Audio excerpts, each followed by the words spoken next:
ఆనందాన్ని ఎవరు కోరుకోరు? కాని ఎంత మూల్యానికి? ధూమపానం భారీ మూల్యాన్ని కోరుతుంది. ధూమపానం మీకు హానికరం. మిమ్మల్ని ప్రేమించేవారికి కూడా. ధూమపానానికి తప్పదు భారీ.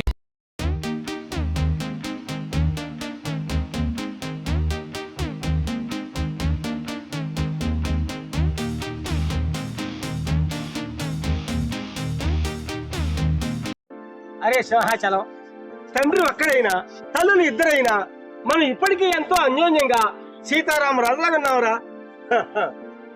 అన్నయ్య, మనకి మాట కలవబట్టి ఎన్నాళ్ళున్నా ఇదే విధిగా ఉందాము.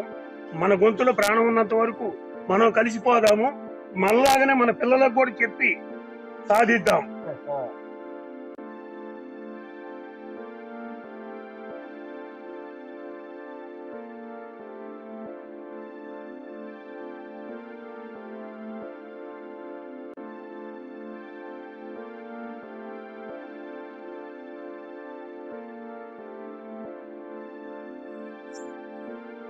అరే సింహాచలం, కిషోర్ ఉన్నాయేమిటి? ఏరా కిషోర్, ఏంది ఈరోజు ఆఫీస్ లేదా?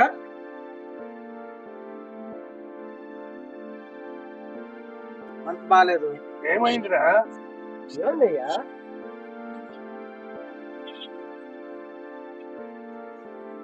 అరే కిషోర్, మనసుకు బాధ కలిగించేంత బాధ ఏమొచ్చింది? ఏం లేదు పెద్ద నాన్న, బిజినెస్ లో 50 లక్షలు పెట్టుబడి పెట్టాను. దానికి తగ్గట్టు ఒక్క రూపాయి కూడా ప్రాఫిట్ రాలేదు. కనీసం ఎంప్లాయీస్ కి జీతాలు కూడా ఇవ్వలేని పరిస్థితి పెద్ద నాన్న. ఈ ఆలోచిస్తుంటేనే నాకు ఏం చేయాలో అర్థం కావట్లేదు పెద్ద నాన్న. ఏ కిషోరు, నష్టం వచ్చింది బాధపడకూడదు, లాభం వచ్చిందని ఎగిరిపడకూడదు. లాభ నష్టాలు సహజమే వ్యాపారంలో. అవసరమైతే ఒక ఎకరం అమ్ముదాము, తీర్చుకుందాం. కానీ ఎందుకు నువ్వు బాధపడేది? బాధపడబాక. కిషోర్, బాధపడతావేంట్రా? అవసరం నువ్వుకెక్కడ అమ్ముతాం. మాలో తిరిగల్లోడి నువ్వు ఒక్కడవే. సంపాదించాలని కసి ఉండాలా, పట్టుదల ఉండాలరా. బాధపడతావే? నాన్న, పెద్ద నాన్న, నీలాగా ప్రతి తల్లిదండ్రులు ఆలోచిస్తే నాలాంటి వాళ్ళు జీవితంలో ఎదిగి చూపిస్తారు నాన్న. అరే కిషోర్, అరుణాచలం సింహాచలం అంటే ఇద్దరు కాదురా, ఒక్కళ్ళే. నీకు అవసరం చెప్పు, నేనున్నాను. ఎంత డబ్బైనా ఖర్చు పెడతాను రా. మాలో తెలివిగల్లోడి నువ్వు ఒక్కడవే. మీ తమ్ముడా మూగివాడు. ఏ కిషోరు, ఆపద వచ్చిందని భయపడుతూ కూర్చోవద్దు నువ్వు. అవసరమైతే నేనున్నా, మా అన్నయ్య ఉన్నాడు. దేనికైనా సముద్రం, నిన్ను సమర్థిస్తాం. నువ్వు స్టాండర్డ్ గా చేసేయి, భయపడద్దు. అరే కిషోర్, ధైర్యంగా ఆఫీస్కి వెళ్ళు. నీకు డబ్బు అవసరమైతే రేపు రిజిస్ట్రేషన్ పెట్టుకుందాం. వెళ్ళి పని ప్రారంభించు. ఏ కిషోరు, మేము చేయని దాకా వెళ్ళొస్తాము. డ్యూటీకి వెళ్ళేసాయి.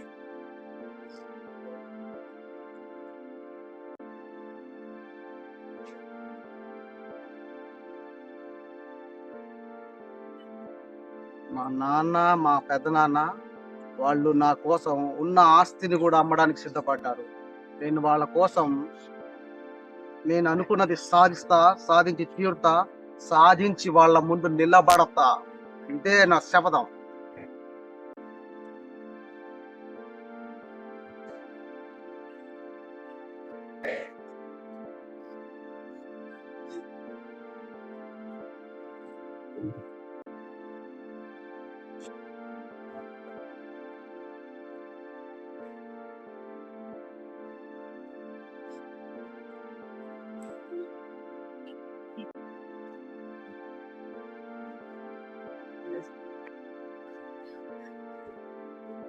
ఫస్ట్ కీర్తికి ఫోన్ చేద్దాం.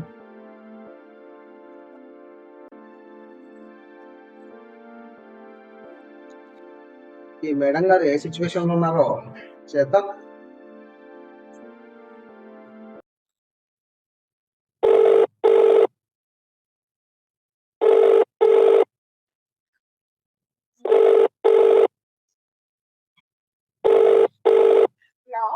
హలో కీర్తి,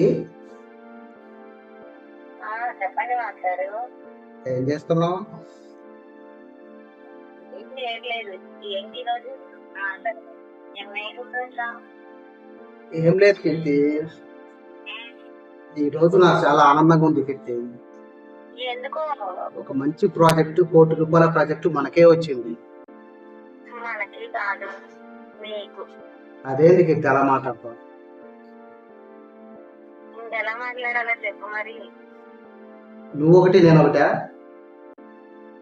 నీకే తెలియాలి. ఆ ప్రాజెక్ట్ రావడానికి కారణం ఒకటి మా నాన్న, మా పెద్ద నాన్న, రెండు నువ్వే కీర్తి. అబ్బా, ఎందుకు అంత ప్రియారిటీ ఇచ్చారు? నువ్వేగా నా ప్రియారిటీ మొత్తం. ఏంటి ఈరోజు బాగా జోకులేస్తున్నాను.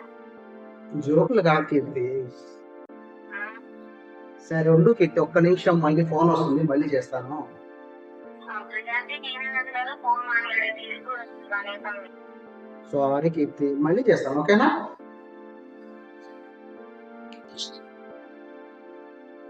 ఓ కీర్తి ఏదో ఈరోజు చాలా కోపంగా ఉంది. సరే, ఆడవాళ్ళ కోపాలు ఎంతసేపులే. సరే, ఈ సంతోషకరమైన వార్తను మా పెద్దనాన్నకి ఒకసారి ఫోన్ చేసి చేద్దాం.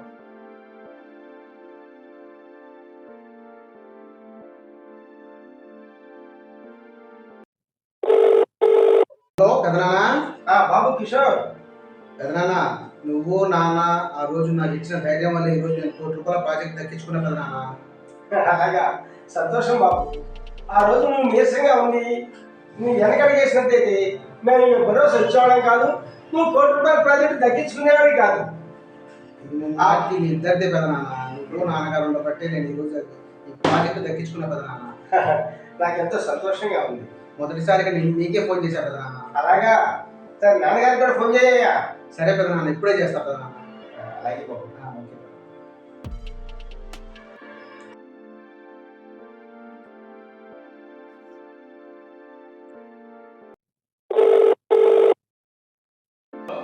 నాన్న, నేను కిషోర్ నాన్న. ఆ విషయం చెప్పమ్మా. నీకు గుడ్ న్యూస్ నాన్న. ఏమ్మా?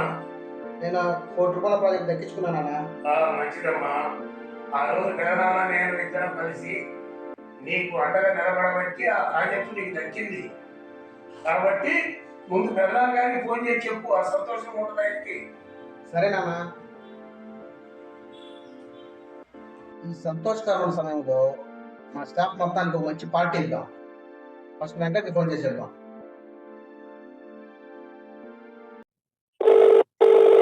Hello hello. వెంకట్, సార్. ఈ నెల నుంచి నీకు శాలరీ 2,000 ఇంక్రిమెంట్ చేస్తున్నాం. అబ్బో, ఏం సార్ ఇలా? మంచి పార్టీ ఈ రోజు మన స్టాఫ్ మొత్తానికి సాయంత్రం అరేంజ్మెంట్ చేద్దాం. నేను వచ్చి మాట్లాడతాను. అవునా? ఓకే సార్, తప్పనిసరి మా స్టాఫ్ మొత్తం. వేరే బ్రాంచ్లోనా ఈ బ్రాంచ్ వరకేనా సార్? అన్ని బ్రాంచ్ల్లో. ఓకే, థ్యాంక్ యూ సార్, చెప్తాను సార్. ఎన్ని గంటలకు సార్? సాయంత్రం 8 రమ్మని చెప్పు. ఓకే చెప్తాను sir, thank you sir. Okay.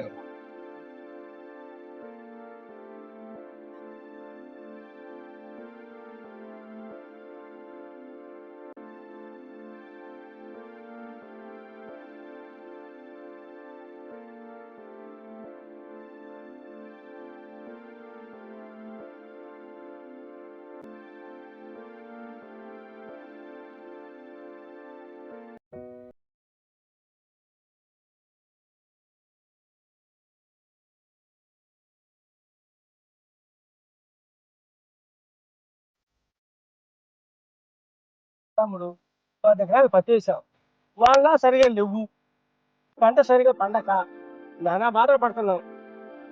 ఎట్లా ఉంటుందో ఏమో. ఏం చేద్దామన్నా, వర్షాలు లేక సరైన పంటలు లేక రైతులు పడుతున్న బాధలు చూసి మనం ఎన్నో విధాలుగా ఆలోచించాల్సి వస్తుంది. 10 ఎకరాలు పైన వేసాం పత్తి, అంతా కూడా ఏముంది ఎండిపోతుంది. వర్షాలు లేకపోయా అంతా ఆగమైపోతుంది, రైతులంతా ఇబ్బంది పడుతున్నారు.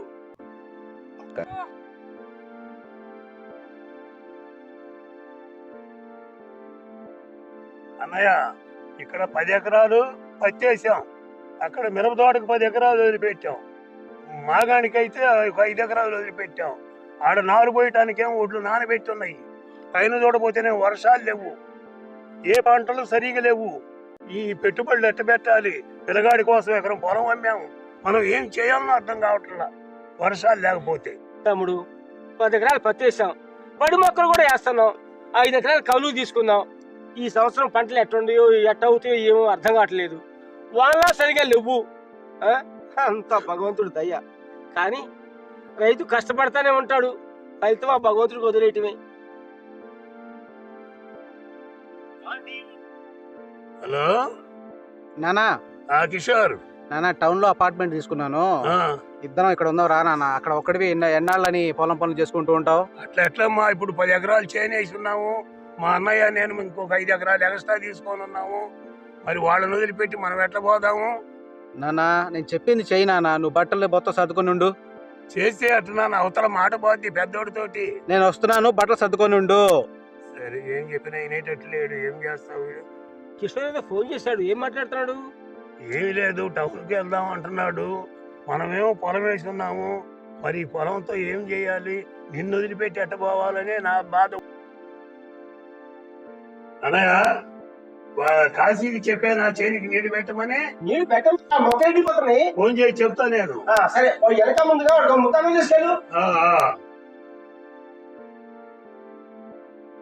ఆ, కాశీ చెప్పనండి. 5 ఎకరాలు మెరవ తోటకు నీళ్లు పెట్టమని అన్నయ్య అరుస్తున్నాడు. నువ్వు తొందరగా వెళ్ళి దానికి నీళ్లు పెట్టు. అదే అండి, కాలువ కట్ట ఉన్న 5 ఎకరాలండి. 5 ఎకరాలకి అది తొందరగా వెళ్ళి ఆ చేను తడుపు. నేను భోజనం తీసుకొని వస్తా నీకు. నేను శనగపాటు తీసుకొని పోతున్నా కానీ వస్తా ముద్ద అన్నం పట్టుకొస్తారా? చేస్తానమ్మా, నీకు లేకుండా ఎట్టా? సరే సరే సరే సరే.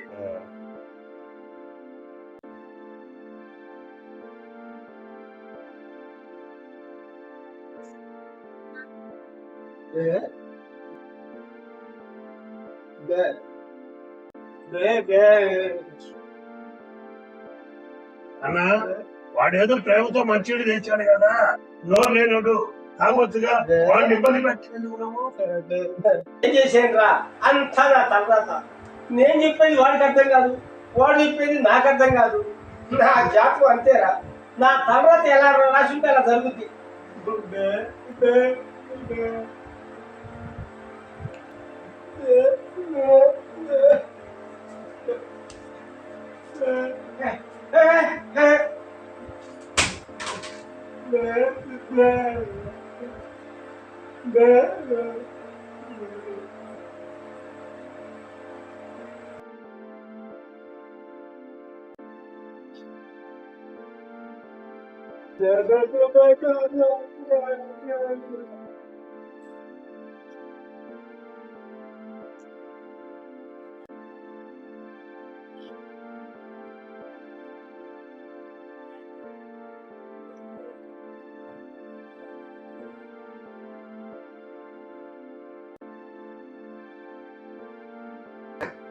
ఏనా బట్టలు రెడీ చేసుకున్నావా?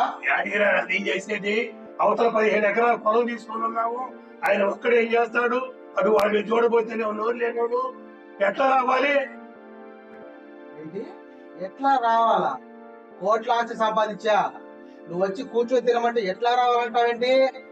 రా ముందు. అరే కిషోర్, ఏంటి చెప్పు. అయ్యా అరవకుండా కూర్చోయ్యా.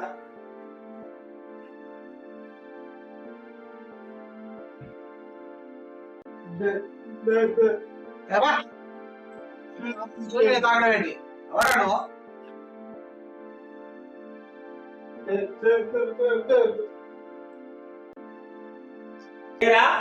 కోర్టు సంపాదించిన గర్వంతో మాట్లాడతావా?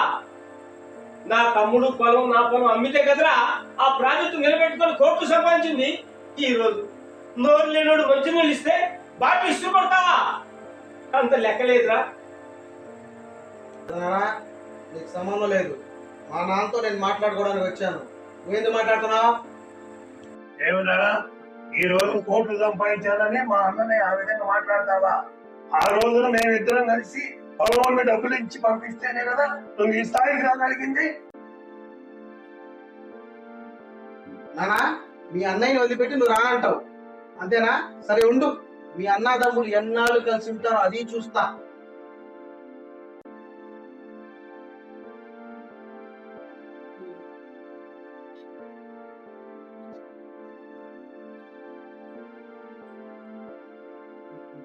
అన్నయ్య, వాడి గర్వం చూడు. ఆలోచన లేని ఆవేశం, ఆ విధంగా మాట్లాడేయటం కూర్చున్నాయా అన్నయ్య? వాడికన్నా నోరు లేనివాడైనా వీడి నయం అన్నయ్య. మనల్ని కనిపెట్టుకోమని నిన్ను వదిలిపెట్టి నేను ఎందుకు వెళ్తానన్నయ్య? వాడు ఎన్ని కోట్లు సంపాదించినా. అరే తమ్ముడు, వాడు చూడు కోట్లు సంపాదించిన గర్వంతో ఆలోచన లేకుండా ఆవేశంగా ఎలా మాట్లాడుతున్నాడు. నువ్వు ఆలోచించావు కాబట్టి మనం ఇంకా కలిసి ఉన్నావు. ఈ రక్త స్ఫూర్తి ఇంతవరకు చెప్పు చెందకుండా ఉందంటే ఆ ఆలోచనతో నీరా, ఆ ఆలోచనతో. నమస్తే అండి. ఈ యొక్క షార్ట్ ఫిల్మ్ పేరు ఏంటంటే ఆలోచన. ఈ ఆలోచన అనేది ఎందుకు నిర్ణయించుకున్నాము అంటే, కొన్ని రక్త బంధాలు కావచ్చు, భార్యాభర్త బంధాలు కావచ్చు, స్నేహ బంధాలు కావచ్చు, ఏమైనా విత్ సెకండ్లో ఒక ప్రాబ్లం క్రియేట్ అవుతుందంటే గల రీజన్ ఆలోచన అనేది లేకపోవటం వల్ల. కాబట్టి ఈ షార్ట్ ఫిల్మ్ని ఆలోచన అనే కంటెంట్ మీద తీయడం జరుగుతుంది.